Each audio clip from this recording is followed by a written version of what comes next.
Samin TV Sunnah.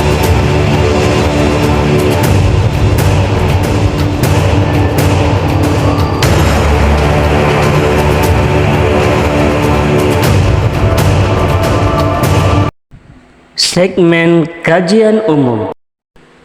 Assalamualaikum warahmatullahi wabarakatuh. Alhamdulillahirabbil alamin. Wassalatu wassalamu ala asrofil anbiya'i wal mursalin wa ala alihi wa sahbihi ajma'in. Amma ba'd, fa ya ibadallah ittaqullah haqqa tuqatih wa la tamutunna illa wa antum muslimun. Sallallahu ta'ala fil karim. A'udzu billahi minasyaitonir rajim. Bismillahirrahmanirrahim.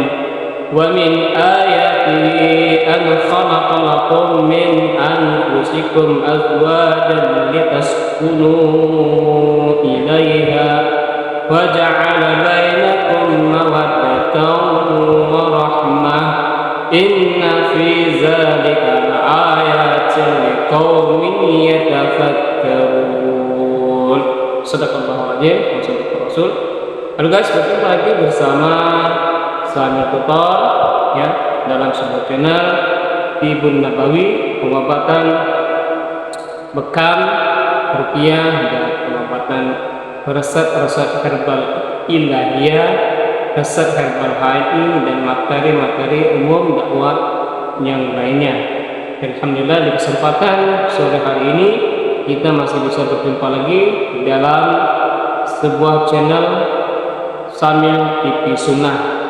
Nah, para sahabat Samil Tutor, di kesempatan sore hari ini kita akan membahas tentang masalah bagaimana cara seorang suami memuliakan istrinya ya. Kalau kemarin bagaimana cara seorang istri memuliakan suaminya, di kesempatan kali ini kita akan berbicara tentang subtema tersebut ya. Simak terus sampai habis, mudah-mudahan materi yang kita berikan di kesempatan sore ini ada manfaat dan ada pembelajaran yang bisa dipetik. Sahabat Samil Tutor, Allah Subhanahu wa taala menciptakan laki-laki ya dan perempuan berpasang-pasangan ya melalui sebuah akad, sebuah ijab kabul ya. Mereka disatukan untuk membangun mahligai rumah tangga. Pernikahan menjadi ya bahagia apabila kedua insan saling mencintai satu sama lain ya. Untuk menjadi rumah tangga yang bahagia, maka perlu ditujukan kepada Allah Subhanahu wa taala agar rumah tangga yang dibina itu akan mendapatkan ridha dari Allah Subhanahu wa taala. Allah Subhanahu wa taala telah berfirman yang sebagaimana kami sebutkan di muqaddimah tadi, yang artinya adalah di antara tanda-tanda kebesarannya ialah bahwa Dia menciptakan pasangan-pasangan untukmu dari jenis dirimu sendiri agar kamu merasa tentram kepadanya. Dia menjadikan ya di antara rasa cinta dan kasih sayang, sesungguhnya pada yang demikian itu benar-benar terdapat tanda-tanda kebesaran Allah bagi kaum yang berfikir. Quran surat Ar-Rum ya ayat ke-21 ya. Allah Subhanahu wa taala pun mensyariatkan menikah bagi hambanya untuk mencapai sejumlah tujuan penting ya, seperti meneruskan garis keturunan sebagaimana yang termaktub di dalam Al-Qur'an ya, surah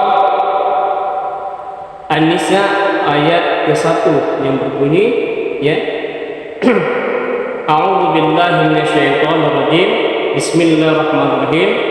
Ya ayyuhan nasu taqu rabbakum alladzi khalaqakum min anfusikum wahidatin wa khalaqa minha zawjaha wa basa minhuma rijalan katsiran wa nisaa'a wa taqullaha alladzi tasa'aluna bihi wal arham innallaha kana alimun alaikum raqiba. Ya, wahai manusia, bertakwalah kepada Tuhanmu yang menciptakanmu dan diri yang satu, Adam, dan dia menciptakan dirinya, pasangannya Hawa. Dari keduanya Allah memperkembangbiakkan laki-laki dan perempuan yang banyak. Bertakwalah kepada Allah yang dengan namanya kamu saling meminta, dan peliharalah hubungan kekeluargaan. Sesungguhnya Allah selalu menjaga dan mengawasimu. Ya. Nah, selain daripada pemenuhan kebutuhan biologis, ya, dan melahirkan keturunan, tujuan yang penting di dalam pernikahan adalah disatukannya antara laki-laki dan perempuan agar saling merasa tentram, damai, ya, muncul perasaan cinta yang penuh dengan kasih sayang, ya. Jadi kalau rumah tangga yang diciptakan hanya karena nafsu duniawi, hanya nafsu hartawiyah, ya, maka pernikahan tersebut tidaklah akan damai, tidak akan tentram, ya, tidak akan bahagia. Apalagi kalau pernikahan itu tidak dilandasi dengan ibadah kepada Allah Subhanahu wa taala. Sang istri tidak pernah mendapatkan pengajaran agama, sang suami tidak pernah mendapatkan pembelajaran agama. Ketika mereka menikah dalam hubungan yang yang dihalalkan, tetapi mereka tidak pernah mendapatkan sesuatu apa yang dirasakan oleh orang lain, maka ini bukan disebut dengan sebuah pernikahan yang diridhai oleh Allah Subhanahu wa taala. Nah, para sahabat sambil tutor, pernikahan ibarat sebuah usaha kerjasama antara suami dan istri untuk bersama-sama meraih visi menegakkan rumah tangga yang penuh dengan mawaddah warahmah. Mawaddah atau cinta tercermin pada sikap, ya, pada sikap dan perilaku. Adapun rahmatan, ya, atau rahmat melahirkan sebuah kesabaran, ketidakangkuhan, ketidakegoisan dengan sifat-sifat yang lainnya, ya, guna mengurangi atau melengkapi kekurangan satu sama lainnya. Sebagaimana Allah berfirman, ya, A'udzubillahi minasyaitonir rajim. Bismillahirrahmanirrahim. Hunna libasan lakum wa antum lisan lahunna. Ya, mereka istri adalah pakaian bagimu dan kamu adalah pakaian baginya, ya, atau bagian bagi istri kita. Jadi kita ini adalah pakaian-pakaian yang saling melengkapi satu sama lain, ya.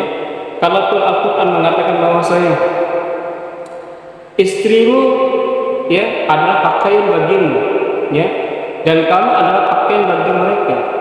Dan Al-Quran pun mengatakan bahwasanya kita ini adalah saling melengkapi. Maka di dalam kehidupan sehari-hari pun sang suami harus memperhatikan pakaian yang dia pakai, ya. Ini maknanya agak berbeda dikit, ya. Pakaian-pakaian yang dia gunakan seharusnya mencerminkan kemusliman dia. Artinya, ya, kalau ingin mendapatkan rumah tangga yang diridhai Allah Subhanahu wa taala, harus mengikuti syariat-syariat agama, ya. Kalau saja kita, ya, saya ini adalah pakaian buat istri saya dan istri saya adalah pakaian buat diri saya. Artinya ketika ada kekurangan di antara kita saling menutupi, saling melengkapi. Tidak pakaian itu compang sebelah atau pakaian itu kurang sebelah. Ya, sama seperti pakaian-pakaian istri-istri yang yang jahiliyah, pakaiannya ya tidak lengkap gitu ya. Yang dipakai saja masih menunjukkan sesuatu di dalam tubuh dia. Nah, itu dia. Itu kalau kita mau cermati, itu bagian atau mencerminkan rumah tangga tersebut tidak diseliputi dengan agama, ya. Kalau saja pakaian yang dipakai oleh istri kita itu masih ada yang kurang, berarti rumah tangga kita seperti pakaian yang dipakai istri kita. Ya, boleh dicek dengan nalar kita masing-masing, logika kita masing-masing, apakah benar atau tidak. Tetapi di dalam Al-Quran ini jelas dikatakan bahwasanya kita istri itu merupakan pakaian masing-masing yang bisa untuk saling melengkapi. Nah, para sahabat sambil tutor yang dirahmati Allah Subhanahu wa taala, bagaimana cara kita memuliakan istri kita, yaitu jaga pakaian mereka, jaga aurat mereka, yang paling penting, ya, agar dia tidak menjadi bahan cerita orang lain, agar rumah kita, ya, rumah tangga kita dijaga oleh Allah Subhanahu wa taala. Nah, para sahabat sahabat, ini saja yang bisa saya berikan di kesempatan sore hari ini. Simple, singkat dan padat. Bagaimana cara memuliakan istri kita, yaitu jaga auratnya. Yang paling penting adalah jaga auratnya, martabat dan derajatnya di hadapan manusia lainnya. Mudah-mudahan bermanfaat dan berguna bagi pasangan yang baru menikah ataupun pasangan yang sudah lama. Mohon maaf, di kesempatan bulan ini kita akan lebih banyak membahas tentang masalah rumah tangga, ya. Mudah-mudahan ada sisi positifnya yang bisa kita ambil. Itu saja yang bisa saya berikan. Saya kalam wabillahi taufiq wal hidayah. Wassalamualaikum warahmatullahi wabarakatuh. Hadis arba'in. Amal a'malu binniyat. Sesungguhnya amalan itu tergantung niatnya. Hadis riwayat Al-Bukhari dan Muslim. Segmen promosi. Assalamualaikum warahmatullahi wabarakatuh. Alhamdulillah guys, berjumpa lagi bersama Sorry Tutor. Oke guys, di segmen promosi seperti biasa, ya, Samil Tutor Official sekali lagi mempromosikan channelnya, ya, di channel TV Sunnah, ya.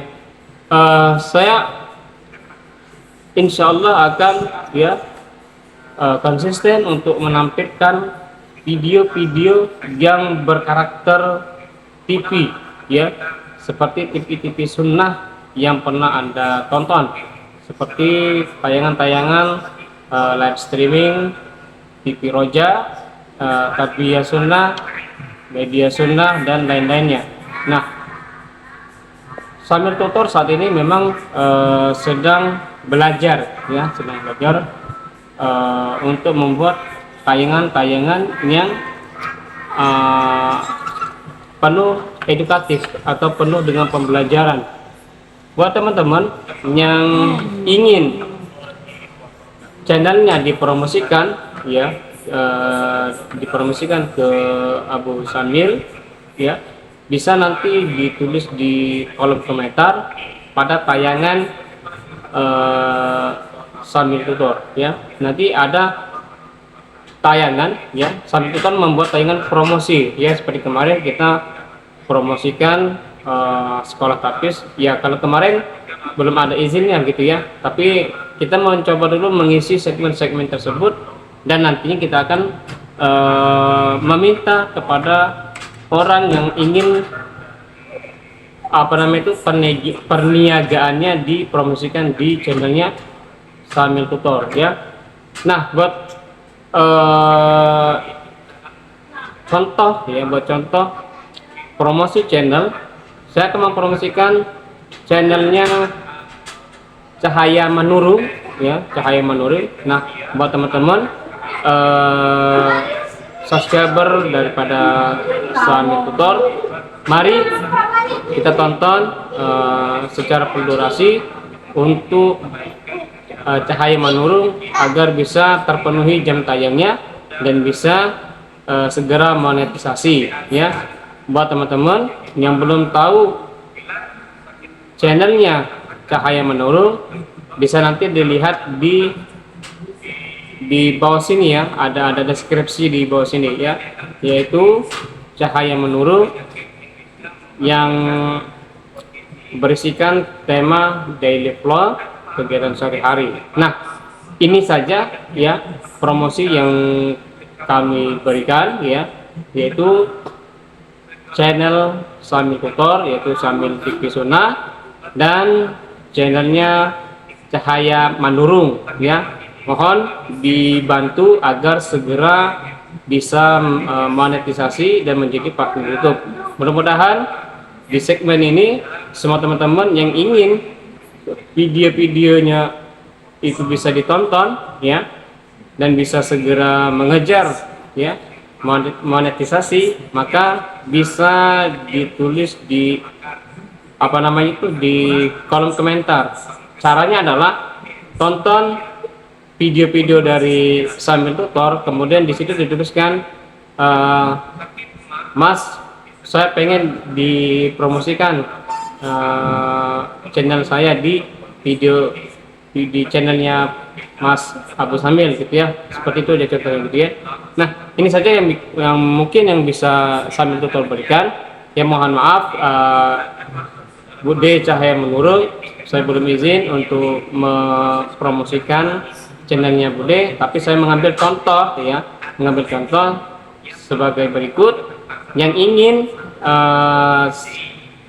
channelnya ditonton dan bisa mengajar 1000 subscriber dan 4000 jam tayang, bisa tulis di kolom komentar di sini ya. Caranya siap dipromosikan gitu ya. Nah, itu saja yang bisa kami berikan. Mohon maaf apabila ada kekurangan dan kesalahan. Wassalamualaikum warahmatullahi wabarakatuh. Doa harian. Setelah berwudu, asyhadu an la ilaha illallah wahdahu la syarika lah wa asyhadu anna Muhammadan abduhu wa rasuluh.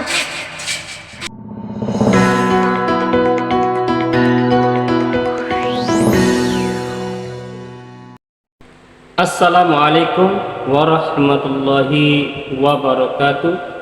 Alhamdulillahi rabbil alamin. Innal hamdalillahi nahmaduhu wa nasta'inu wa nastaghfiruh wa na'udzu billahi min shururi anfusina wa min sayyiati a'malina. May yahdihillahu fala mudilla lahu wa may yudlil fala hadiya lahu. Asyhadu an la ilaha illallah wa asyhadu anna Muhammadan abduhu wa rasuluhu la nabiyya ba'dah. A'udzu billahi minasy syaithanir rajim. Bismillahirrahmanirrahim. Inna anzalnahu fi lailatul qadr wa ma adraka ma lailatul qadr. Lailatul qadri khairun min alfi syahr. Tanazzalul malaikatu warruhu fiha biizni rabbihim min kulli amr. Salamun hiya hatta matla'il fajr. Saudara-saudaraku yang dirahmati oleh Allah Subhanahu wa taala, mari kita senantiasa memanjatkan rasa syukur kita atas kehadiran Allah Subhanahu wa taala, yang mana pada kesempatan kali ini kita masih diberikan oleh Allah berbagai macam nikmat, yaitu nikmat iman, nikmat Islam, dan nikmat kesempatan, sehingga kita bisa berjumpa kembali dalam channelnya Samil Tutor Official. Dan salawat dan salam kita curahkan kepada junjungan kita Nabi Muhammad sallallahu alaihi wasallam. Para sahabat Samil Tutor yang dirahmati Allah Subhanahu wa taala, begitu cepat waktu berlalu, hari demi hari, detik demi detik yang kita rasakan. Kehidupan yang kita rasakan saat ini tidak seperti kehidupan di zaman dulu. Waktu satu hari yang kita lalui saat itu amat terasa lama. Tetapi tahun ini, hari yang kita lalui begitu cepatnya berlalu. Mulai dari fajar subuh, ketika kita melakukan aktivitas, begitu cepat waktu telah datangnya siang. Ketika kita melakukan kegiatan-kegiatan yang lainnya, begitu cepat datangnya waktu sore. Ketika kita telah selesai dalam beraktivitas, begitu cepat pula waktu malam. Dan ketika kita melakukan suatu ibadah, ya, menghadiri kajian-kajian Islam, begitu pula waktu cepat berlalu, datangnya subuh, bergulir hari demi hari, tak terasa. Wahai sahabatku, mengapa hal ini terjadi? Dalam kehidupan sehari-hari, sering kita merasakan waktu yang begitu cepat. Baru kemarin kita rasanya merayakan Hari Raya Idul Fitri tahun 2017. Tak terasa tahun 2018 datang begitu cepat. Datangnya bulan Ramadan dan Hari Raya Idul Fitri, serta sebaliknya akan cepat bergulir di tahun berikutnya. Dan sekarang tahun 2023, tak lama lagi kita akan menjelang bulan Ramadan di awal tahun 2024. Rasanya hidup ini, apakah sudah banyak melakukan amal ibadah kepada Allah Subhanahu wa Ta'ala? Tentu jawabannya ada pada diri kita, wahai sahabatku. Dan sekarang sudah memasuki tahun 2023, di penghujung tahun 2023, ya. Demikian pula pergantian bulan silih berganti. Di dalam hadis Rasulullah SAW yang mengatakan bahwasanya Nabi SAW tidak akan terjadi hari kiamat kecuali setelah hilangnya ilmu. Banyak terjadi gempa, waktu seakan berjalan dengan cepat, timbul berbagai macam fitnah, al-haraj, yaitu pembunuhan, dan huru hara, harta melimpah ruah kepada kalian. Hadis riwayat Al-Bukhari.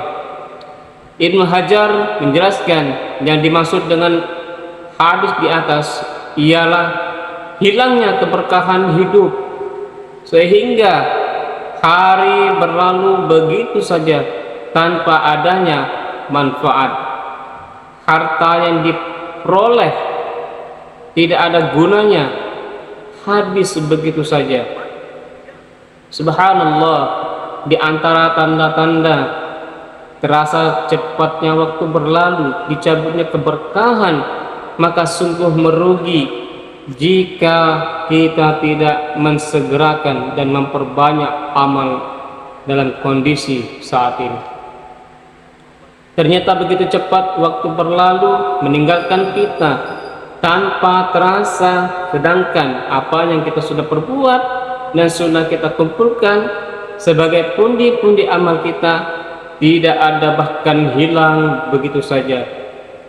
Nah, oleh karena itu, wahai sahabat Samil Tutor, benarlah perkataan daripada Ibnu Qayyim rahimahullahu ta'ala agar kita tidak merugi tentang waktu yang amat cepat berlalu. Beliau mengatakan bahwasanya waktu tersebut adalah waktu yang dimanfaatkan untuk mendapatkan kehidupan yang abadi dan penuh kenikmatan, dan terbebas dari kesempitan dan azab yang pedih. Ketahuilah bahwa berlalunya waktu dari berjalannya awan. Barang siapa yang waktunya hanya untuk ketaatan dan beribadah kepada Allah Ta'ala, maka itulah waktu dan umumnya yang sebenarnya. Selain itu tidak dinilai sebagai kehidupan, namun hanya teranggap kehidupannya, ya. Namun seperti waktu yang hanya dihabiskan untuk hal-hal yang membuat kita lalai daripada Allah Subhanahu wa taala. Di dalam Al-Qur'an Allah Subhanahu wa taala telah memperingatkan kita bahwasanya walau anna ahlal qura amanu wattaqu fakhara alaihim birakatin man sama'i wal ardi walakinna kazzabu faghaztum bima kanu yaksibun, ya. Jikalau sekiranya penduduk negeri beriman dan bertakwa, pasti kami akan melimpahkan kepada mereka berkah dari langit dan bumi, ya. Pastilah kami akan melimpahkan kepada mereka berkah dari langit dan bumi, tetapi mereka mendustakan ayat-ayat kami, maka siksa kami disebabkan perbuatan mereka. Sahabat Salimul Tutor yang dirahmati Allah Subhanahu wa taala, banyak orang-orang terlena oleh kemodernisasi, terlena oleh kemajuan zaman, terlena oleh kemajuan teknologi. Maka daripada itu, mari sahabatku, kita senantiasa mengingat kepada Allah Subhanahu wa taala akan waktu yang begitu cepat berlalu. Mudah-mudahan materi yang singkat di kesempatan sore hari ini bermanfaat. Mohon maaf apabila ada kekurangan, ya, ada kata-kata yang terbolak-balik, ya.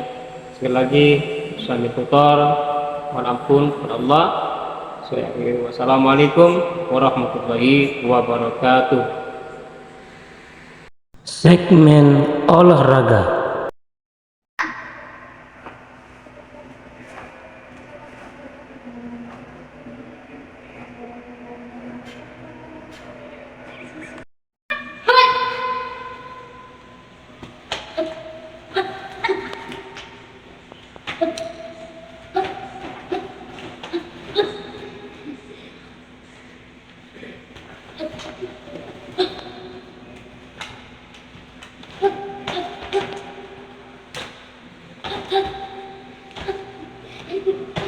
Baik.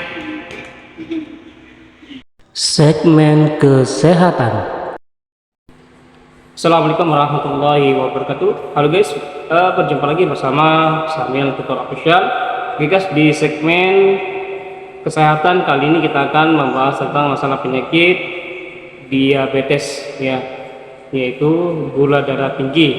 Nah, ini banyak sekali para orang tua, ya, mengalami penyakit diabetes, mulai dari sebenarnya dari kalangan muda juga, ya, sampai orang tua yang bisa mengalami diabetes atau kelebihan gula darah gitu, ya. Nah, simak terus materi kali ini, mudah-mudahan bermanfaat, ya, buat kita semua. Diabetes adalah suatu penyakit, gula darah tinggi adalah penyakit kronis yang berjangka panjang yang perlu kamu waspadai, ya.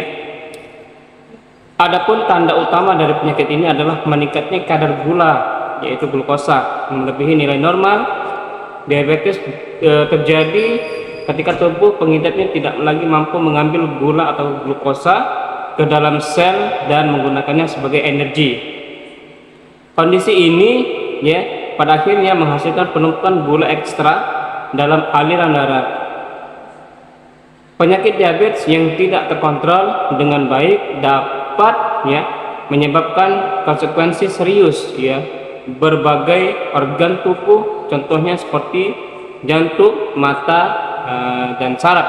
Ada dua jenis diabetes yang terjadi pada diri manusia. Yang pertama adalah diabetes tipe 1, adalah diabetes autoimun, artinya sistem imun tubuh akan menyerang dirinya sendiri. Pada kondisi ini tubuh tidak akan memproduksi insulin sama sekali.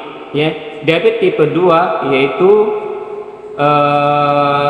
pada jenis diabetes ini tubuh tidak membuat cukup insulin atau sel-sel ya tubuh pengidap diabetes tidak akan merespon insulin secara normal ya. Penyebab gula darah atau diabetes yaitu kadar gula normal yang kurang lebih dari 100 mg/dl. Apabila kadar gula darah sudah mencapai 100 sampai 125, berarti ia termasuk prediabetes ya. Sementara itu kadar gula darah yang mencapai 126 mg/dl ke atas sudah tergolong diabetes ya. Kadar gula tinggi ya tinggi dikenal dengan hiperglikemia ya. Pada dasarnya hiperglikemia adalah kondisi ketika kadar gula dalam darah meningkat atau berlebihan. Sementara itu diabetes merupakan penyakit yang sebagian besar dipengaruhi oleh hiperglikemia. Penyebabnya yaitu akibat adanya gangguan sistem tubuh, sebab kondisi membuat tidak mampu menggunakan glukosa ke dalam sel-sel. Alhasil glukosa menumpuk ya. Pada tipe 1 gangguan ini terjadi akibat sistem kekebalan tubuh yang biasanya menyerang virus dan bakteri bahaya lainnya malah menyerang dirinya sendiri atau menghancurkan sel penghasil insulin. Akibatnya tubuh kekurangan atau bahkan tidak dapat memproduksi insulin, sehingga gula yang seharusnya diubah menjadi energi oleh insulin menyebabkan terjadi penumpukan gula dalam darah. Sedangkan pada penyakit tipe 2 ya bisa menghasilkan insulin secara normal, tetapi insulin tidak dapat digunakan secara normal ya. Kondisi ini dikenal juga sebagai resistensi insulin. Faktor-faktor terjadinya penyakit diabetes ya secara kedokteran: faktor riwayat keluarga atau keturunan, ketika seorang lebih risiko terkena diabetes tipe 1, pengidapnya sama sekali sama berhubungan dengan gen tertentu. Faktor biografi: orang yang tinggal di daerah yang jauh dari garis khatulistiwa seperti Finlandia dan Sardinia berisiko terkena tipe 1. Hal ini disebabkan karena kurangnya vitamin D. Faktor usia ya, faktor pemicu lainnya ya. Sementara faktor risiko penyakit gula tipe 2: berat badan yang berlebihan, distribusi lemak perut yang tinggi, gaya hidup tidak aktif, jarang aktif atau berolahraga, riwayat penyakit tipe 2 dalam keluarga, ras kulit hitam, Hispanik, Native American dan Asia Amerika memiliki angka pengidap lebih tinggi, usia ya di atas dari 45 tahun. Kondisi pradiabetes juga kadar gula lebih tinggi dari normalnya ya. Riwayat diabetes saat hamil, wanita yang sindrom ovarium polikistik yang ditandai dengan menstruasi tidak teratur, pertumbuhan rambut berlebihan dan obesitas.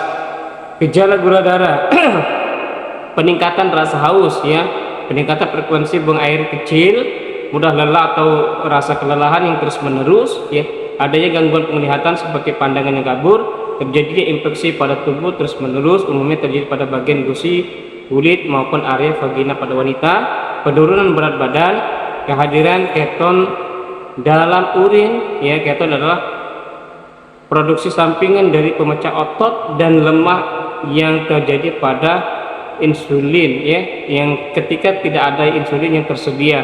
Maka daripada itu, untuk mengatasi gula darah bisa dilakukan tes glukosa gula darah dengan cara berpuasa, tes glukosa darah acak, A1C, tes toleransi glukosa oral ya, dan lain sebagainya. Nah, ini ditinjau daripada dunia kedokteran. Dan dari tipe Nabawi hanya diperlukan metode bekal ya, kemudian minum herbal alami, yaitu herbal dari hanya juga bisa ya.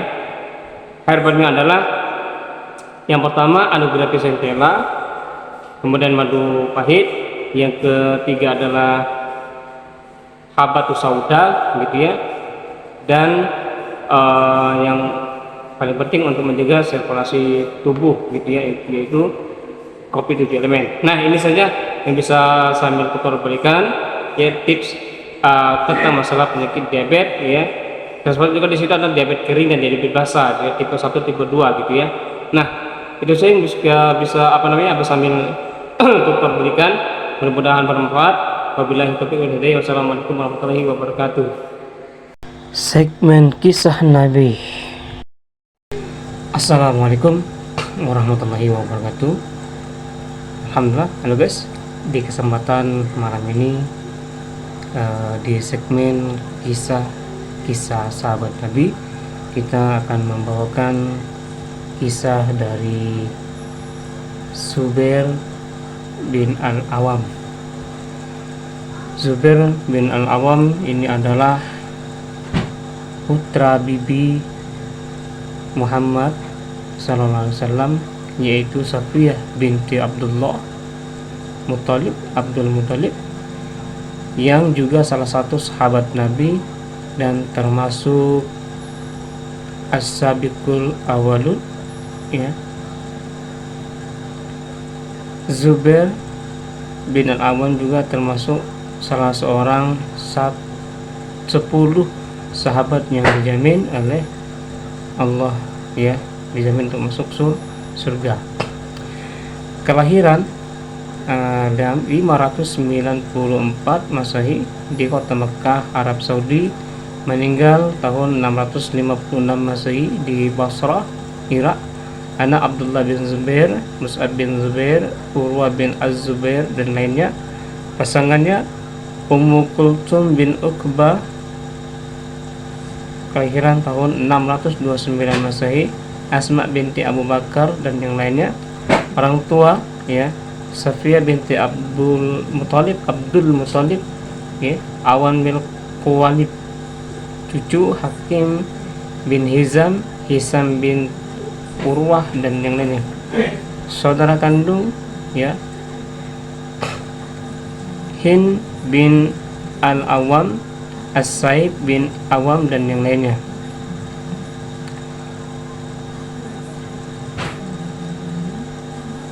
Zubair bin Awam ya, dalam bahasa Arab Zubair bin Al-Awwam ya,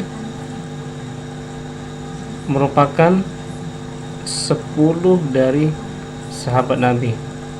Ketika pamannya Naufal binti Khuwailid mengetahui Zubair telah memeluk Islam, ia sangat marah dan berusaha menyiksa Zubair. Dimasukkan ke dalam karung tikar, kemudian dibakar. Sebuah riwayat menyebutkan ia memeluk Islam ketika berusia setelah Abu Bakar As-Siddiq masuk Islam. Dia sempat hijrah ke Habasyah tetapi tidak tinggal lama di sana. Dia menikah dengan Asma binti Abu Bakar ya, dan hijrah ke Yasrib yang kemudian bernama Madinah. Ia mempunyai seorang putra bernama Abdullah bin Az-Zubair yang merupakan bayi muslim pertama lahir di kota Madinah ya. Namanya adalah Zubair bin Awam bin Khalid bin Asad bin Abdul Uzza bin Qusal radhiyallahu anhu. Nasabnya bersambung dengan Nabi Muhammad SAW. Pada Qusay, sedangkan ibunya bernama Safiyah binti Abdul Muttalib radhiyallahu anhuma, bibi Nabi SAW ya. Dia memiliki kunyah nama panggilan Abu Abdullah Az-Zubair. Masuk Islam ketika berumur 8 tahun ya. Kemudian Zubair juga adalah orang yang menonjol dari sahabat yang lainnya ketika ya beliau wafat ya, mewariskan aset berupa 2 bidang tanah, 11 rumah di Madinah, 2 rumah di Basrah, 1 rumah di Kufah dan 1 rumah di Mesir. Aset beliau diperoleh bermodal uang masyarakat yang dititipkan pada beliau, tetapi beliau menolak titipan tersebut. Sebagai gantinya beliau berakat hutang sehingga uang itu bisa beliau investasikan pada properti di atas. Kematian Az-Zubair radhiyallahu anhu meninggal dunia di tangan Amr bin Zurmus dalam suatu pembunuhan yang licik setelah perang Jamal di lembah As-Saba, yaitu nama daerah sejauh 7 farsakh, lebih kurang 35 km dari Basrah pada bulan Jumadil Ula tahun 36 Hijriah. Nah, itulah sahabat sedikit tentang biografi dari sahabat Nabi ya, Zubair bin Al-Awwam. Mudah-mudahan cerita ini bisa membuat kita ya mengambil pembelajarannya. Di sini dititikberatkan kepada para pemimpin dan para pengusaha ya, ketika dititipkan uang dari masyarakat, Zubair ini menolak dan diinvestasikan pada sebuah rumah, dan rumah itu dikembalikan lagi kepada masyarakat. Mudah-mudahan bermanfaat. Lebih dan kurangnya saya mohon ampun. Akhirul kalam, wabillahi taufiq wal hidayah. Assalamualaikum warahmatullahi wabarakatuh. Segmen baru, cerita anak Islami. Assalamualaikum warahmatullahi wabarakatuh. Halo teman-teman, berjumpa lagi bersama Kak Samir Kids. Kali ini kita akan bercerita tentang kisah pasukan Gajah Abraha. Nah, kali semoga cerita dari Kak Samir bisa bermanfaat ya buat kita semua. Oke, kita langsung aja pada ceritanya. Di sebuah negeri yang bernama Yaman, hiduplah seorang raja bernama Abraha. Dia mempunyai pasukan yang terdiri dari gajah-gajah besar. Suatu hari, Raja Abraha mendengar kabar ada sebuah bangunan di kota Mekah yang selalu dikunjungi banyak orang. Raja Abraha tidak mau kalah, lalu dia membuat bangunan yang sangat besar dan indah. Orang-orang tidak mengunjungi Ka'bah lagi. Nah, Raja Abraha ini sangat jahat sekali ya teman-teman. Mau diapakan di kota Mekah. Tapi namun sayang, tidak ada orang yang mengunjungi bangunan milik Raja Abraha, sedangkan Ka'bah tetap ramai dikunjungi banyak orang. Raja Abraha sangat marah. Dia pun berencana untuk menyerang kota Ka'bah. Oke teman-teman, ceritanya sampai di sini dulu. Nanti disambung di part kedua. Dadah. Wassalamualaikum warahmatullahi wabarakatuh. أعوذ بالله من الشيطان الرجيم بسم الله الرحمن الرحيم ألف لام ميم ذلك الكتاب لا ريب فيه هدى للمتقين الذين يؤمنون بالغيب ويقيمون الصلاة ومما رزقناهم ينفقون والذين يؤمنون بما أنزل إليك وما أنزل من قبلك وبالآخرة هم يوقنون أولئك على هدى من ربهم وأولئك هم المفلحون إن الذين كفروا سواء عليهم أأنذرتهم أم لم تنذرهم لا يؤمنون ختم الله على قلوبهم وعلى سمعهم وعلى أبصارهم غشاوة ولهم عذاب عظيم ومن الناس من يقول آمنا بالله وباليوم الآخر وما هم بمؤمنين يخادعون الله والذين آمنوا وما يخدعون إلا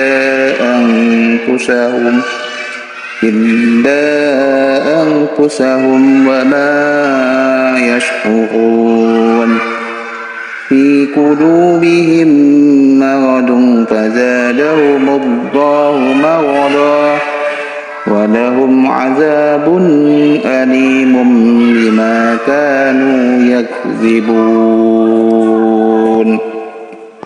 Renungan malam. Maaf bila tak ada ucapan selamat untukmu.